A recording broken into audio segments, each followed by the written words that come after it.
नमस्कार भाई लोग, कैसे हैं आप लोग। तो आज के इस वीडियो में एक बार फिर से मैं आपका बहुत ही ज़्यादा स्वागत करता हूं आपके ही अपने चैनल टेक्निकल ट्रेडर में। और बताइए कैसा रहा आज का आपका ट्रेडिंग सेशन।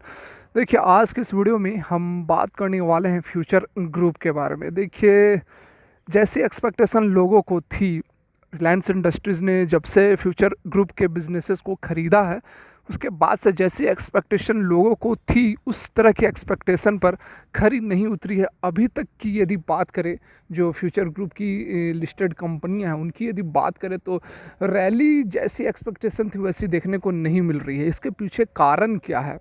केवल फ्यूचर रिटेल की ही बात नहीं है, future consumer, future network, future supply chain, future lifestyle, किसी की भी यदि आप बात कर लो, जो रैली रहनी चाहिए थी वह हमें देखने को अभी तक नहीं मिली है। और यदि मिलती भी है तो वहाँ पर प्रॉफिट बुकिंग शुरू हो जाती है।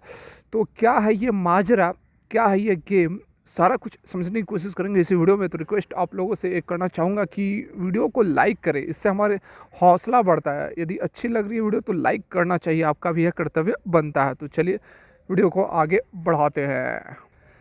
देखिए सबसे पहले तो मैं कुछ डाउट्स क्लियर कर दूं, क्योंकि अभी तक इन्वेस्टर्स को यह नहीं पता है कि मर्जर किसका किसका होने वाला है, किस में होने वाला है, किस रेशियो में, स्वैप रेशियो में आपको शेयर्स की डिस्ट्रीब्यूशन होगी, स्टेक कितना है, रिलायंस इंडस्ट्रीज़ ने फ्यूचर इंटरप्राइजेज लिमिटेड के अंदर कितनी हिस्सेदारी खरीदी है। तो ये सारा कुछ अभी काफ़ी डाउटफुल है, जो कि हमेशा कमेंट्स आते हैं इसके बारे में पूछा जाता है। तो ये देखिए मैं अभी आप लोगों को सबसे पहले ये सारी डाटास को क्लियर कर देता हूँ। यहाँ पर देखिए सबसे पहले जो मर्जर होगा फ्यूचर एंटरप्राइजेस लिमिटेड के अंदर, जो मर्जर होगी उसमें जो सबसे शुरू में जो कंपनियाँ होगी उसमें है फ्यूचर रिटेल। आप देख सकते हैं, मैं उनकी अंडरलाइन भी कर देता हूँ आप लोगों के लिए। फ्यूचर रिटेल यहाँ पर आप देख सकते हैं कि फ्यूचर रिटेल, उसके बाद future consumer limited, future supply chain solution limited, future lifestyle fashion limited, future brands limited and future market network limited will first merge into future enterprises limited. देखिए ये वो सारी कंपनियां हैं जो कि सबसे पहले मर्जर होंगी फ्यूचर एंटरप्राइजेस लिमिटेड में। उसके बाद देखिए सब्सिक्वेंटली, मतलब कि उसके बाद रिटेल और जो होलसेल का बिजनेस है, होलसेल का भी जो बिज़नेस है उसे भी ट्रांसफ़र किया जाएगा। उसकी जो सब्सिडरी है रिलायंस रिटेल RRFLL करके, जो उसकी सब्सिडरी है रिलायंस इंडस्ट्रीज़ की, उसमें ट्रांसफ़र किया जाएगा। उसके बाद देखिए at the same time the logistic and warehousing undertaking will be transfer to RVVL। उसके बाद लॉजिस्टिक और वेयर हाउसिंग का बिज़नेस को ट्रांसफ़र किया जाएगा। यहाँ पर तो आप समझ गए कि इन बिजनेसेस को ट्रांसफ़र करना है। लेकिन उसके बाद देखिए एक डाउट रहता है कि स्टेक कितना खरीदा है फ्यूचर एंटरप्राइजेस लिमिटेड के अंदर। जब मर्जर हो जाएगी तो फ्यूचर एंटरप्राइजेस लिमिटेड के अंदर मर्जर हो जाएगी सारी कंपनियाँ मतलब कि जो मैंने अभी आप लोगों को बताई, टोटल 19 कंपनियों का मर्जर होना है। उसमें से जो स्टेक खरीदेगी रिलायंस इंडस्ट्रीज़, वह स्टेक आप देख लो कितनी खरीदने वाली है।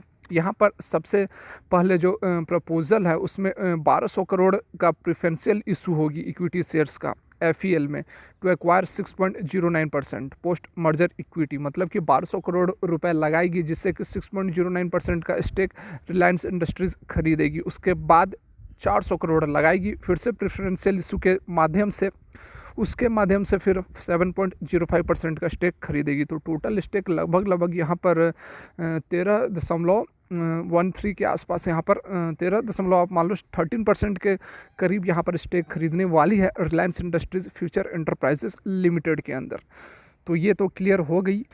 देखिए यदि आज और कल की बात करें, दोनों दिनों की बात करें, तो काफ़ी जो है गिरावट हमें देखने को मिल रही है। आज और कल दोनों दिन फ्यूचर ग्रुप के सारी कंपनियों में आपको गिरावट देखने को मिली है। आज की भी यदि बात करें तो आप देख सकते हैं फ्यूचर रिटेल की यदि हम बात करें तो देखिए वॉल्यूम पर एक नज़र डालिए। वॉल्यूम में देखिए कितनी यहाँ पर गिरावट हमें देखने को मिल रही है, काफ़ी वॉल्यूम कम हमें यहाँ पर देखने को मिल रही है। केवल फ्यूचर रिटेल ही नहीं, बाकी अदर जो स्टॉक्स हैं फ्यूचर एंटरप्राइजेज लिमिटेड में भी देखो वॉल्यूम कितनी कम हो गई है। फिर से आप सप्लाई चेन में भी देख सकते हो वॉल्यूम बहुत ही कम है, कंज्यूमर में भी वही स्थिति है और मार्केट नेटवर्क लिमिटेड में भी सेम आपको स्थिति यहाँ पर देख सकते हैं। तो देखिए इन डाटा से हमें क्या बात समझ में आ रही है। अभी एट प्रेजेंट जो रिटेल इन्वेस्टर्स का इंटरेस्ट था फ्यूचर की जो कंपनियां हैं, फ्यूचर ग्रुप की जो कंपनियां, उसके अंदर कम होते हुए हमें दिख रही है। यह तो बात होगी रिटेल इन्वेस्टर्स की, लेकिन जो बड़े खिलाड़ी हैं वह भी काफ़ी यहाँ पर गेम खेलते हुए दिख रहे हैं। देखिए, एक चीज़ मैं आप लोगों से पूछता हूँ, आप कमेंट करके जवाब दीजिएगा, ठीक है।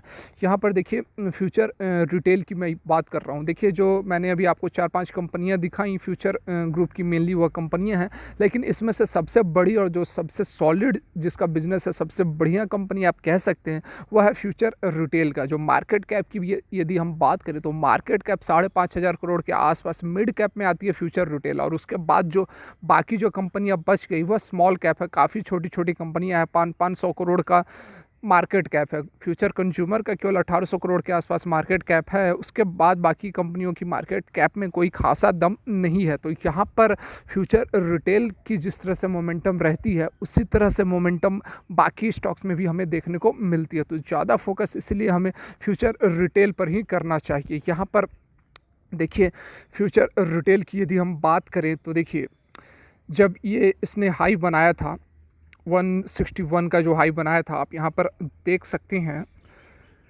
जो हाई बनाया था इसने इस लेवल पर, इस लेवल की मैं बात कर रहा हूँ, इस लेवल पर इसने 161 के आसपास का हाई बनाया था, ठीक है।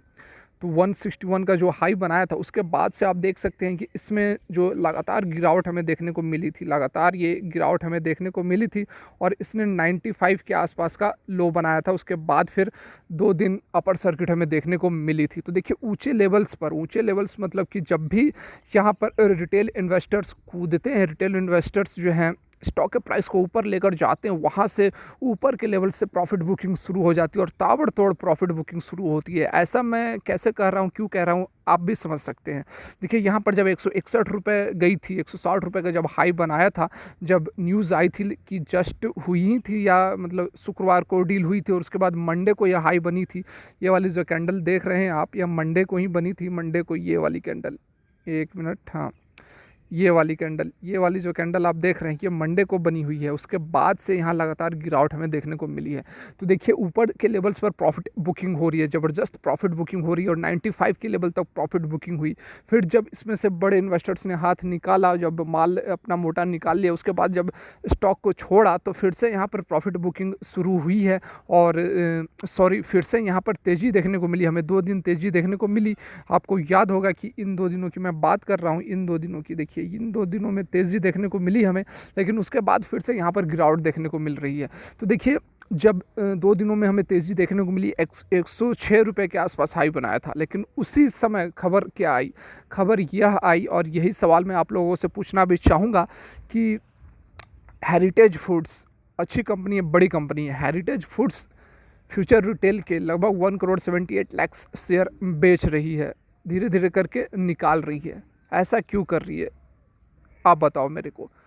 यही कारण है कि जो 106 रुपये का जब हाई बना था, सेकंड हाई की मैं बात कर रहा हूँ, उसके बाद से हेरिटेज फूड्स अपना स्टेक उसमें से बेचने लगी, पूरा स्टेक बेच रही है, और जिसके कारण आपको यहाँ पर गिरावट देखने को मिल रही है।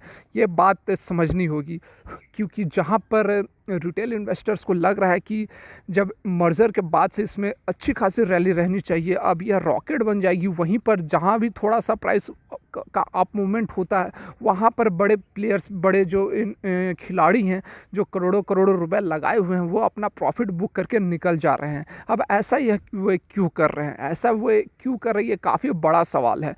या तो उन्हें यही लग रहा है कि इसका जो प्राइस का मूवमेंट है, बहुत ऊपर तक जाने की उम्मीद नहीं है, और आने वाले समय में भी यही प्रोबेबिलिटी यहाँ पर अब जताई जा सकती है कि बहुत बड़ी रैली हमें फ्यूचर ग्रुप के जो स्टॉक्स हैं उसमें देखने को नहीं मिलनी चाहिए। कारण यही है, कारण आप लोगों के सामने है कि जब भी रैली आती है, बड़े प्लेयर्स प्रॉफिट बुक करना शुरू कर देते हैं।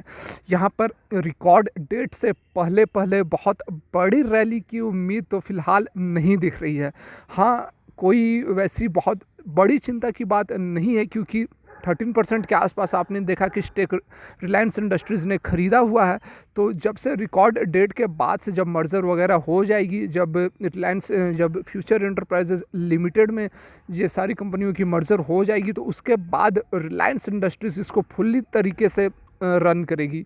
तो उसके बाद हमें फ्यूचर एंटरप्राइजेज लिमिटेड के स्टॉक में तेज़ी देखने को मिलनी चाहिए। तो यदि आप एट प्रेजेंट फंसे भी हुए हैं ऊपर के लेवल्स पे, तो अब आपके पास ऑप्शन तो लॉस बुक करना तो सही ऑप्शन नहीं रहेगा। तो आप होल्ड करें और इंतज़ार करें कि मर्जर होती है, उसके बाद से जब फुल्ली रिलायंस के अंडर यह कंपनी आ जाएगी फ्यूचर एंटरप्राइजेज लिमिटेड, उसके बाद हमें उसमें रैली देखने को मिलनी चाहिए। एट प्रेजेंट तो आप देख ही रहे हैं कि पिछले 2 दिनों से इसमें किसी तरह की मोमेंटम नहीं दिख रही है, बल्कि और भी ज़्यादा गिरावट हमें देखने को मिल रही है। फ्यूचर इंटरप्राइजेज लिमिटेड की बात करें तो आज आप देख सकते हैं कि कितनी बड़ी कैंडल बनी है, लगभग 4.5% की गिरावट हमें यहाँ पर आज के डेट में ये वाली कैंडल जो आप देख रहे हैं गिरावट हमें देखने को मिल रही है।